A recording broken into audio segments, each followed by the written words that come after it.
Loin d'être une période de joie et de partage interreligieux, les fêtes juives restent pour les Palestiniens une période marquée tous les ans par une surenchère des violences ainsi que des entrées en force des extrémistes, non seulement sur l'esplanade des mosquées à Jérusalem, mais également au caveau des patriarches à Hébron, où les colons et leurs partisans se rassemblent par milliers, aussi bien dans la partie de la mosquée transformée en synagogue que celle préservée en mosquée. Ils y ont organisé des concerts et diverses célébrations. Certains ont même joué aux touristes sous protection de soldats armés jusqu'aux dents dans les rues de la vieille ville. Pendant ce temps-là, les habitants palestiniens se retrouvaient privés de leur liberté de culte et soumis à diverses attaques, comme en a témoigné un membre du comité de réhabilitation de la vieille ville de Hébron sur la chaîne gouvernementale palestinienne.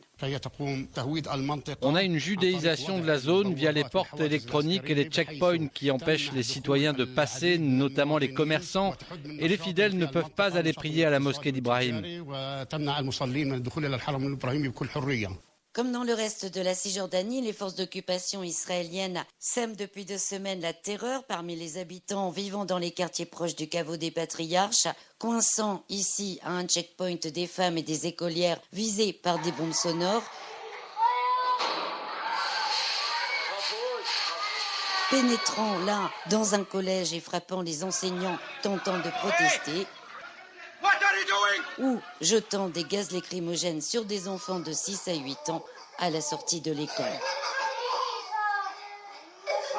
La colonisation de la vieille ville de Hébron se poursuit également par des tentatives d'habillage juridique, les colonies ici ayant été élevées au rang de municipalité en 2017. Le nouveau maire vient d'être élu le 20 septembre dernier par les colons qui, sur leur site internet, décrivent la situation en parlant de la partie israélienne de la ville de Hébron qui, je cite, s'est officiellement séparée de la partie palestinienne en 2017. Badia Dweck de l'association Human Defenders.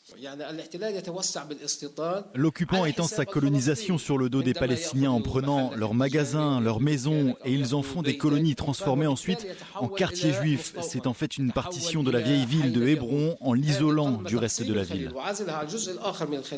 Ces fêtes juives ont également été marquées par des images de foule compactes devant le mur des lamentations à Jérusalem et également au caveau des patriarches à Hébron, sans que cette fois aucune restriction à la liberté de culte des fidèles juifs ne soit mentionnée, au nom notamment de problèmes sécuritaires, une excuse qu'Israël aime utiliser lorsqu'il s'agit des Palestiniens, par exemple pour empêcher les chrétiens palestiniens et les pèlerins de se rendre au Saint-Sépulcre, en particulier lors des fêtes de la Pâque orthodoxe. En Palestine, Valérie Ferron pour Média.